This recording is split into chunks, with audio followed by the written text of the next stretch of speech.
ईरानी हमलों के खौफ से इसराइल छोड़ने की इजाज़त न मिलने पर झगड़े शुरू हो गए। इसराइल के बेन गोरियन हवाई अड्डे पर मुल्क छोड़ने वालों का हुजूम उमड़ आया। परवाजें बंद हो जाने से मुसाफिर आपे से बाहर हो गए। अमले से लड़ाई शुरू हो गई। इसराइली मीडिया के मुताबिक तल अवीव और हाइफा समेत कई शहर मुकम्मल मफलूज हो गए। लोग हमलों के खौफ से पनाहगाहों में छुपे हुए हैं।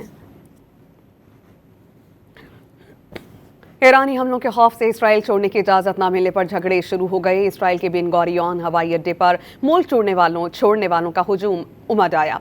परवाजें बंद हो जाने से मुसाफिर आपे से बाहर हो गए। अमले से लड़ाई शुरू हो गई। इसराइली मीडिया के मुताबिक तल अवीव और हाइफा समेत कई शहर मुकम्मल मफलूज हो गए। लोग हमलों के खौफ से पनाहगाहों में छुपे हुए हैं। ईरानी हमलों के खौफ से इसराइल छोड़ने की इजाज़त न मिलने पर झगड़े शुरू हो गए। इसराइल के बेन गोरियन हवाई अड्डे पर मुल्क छोड़ने वालों का हुजूम उमड़ आया।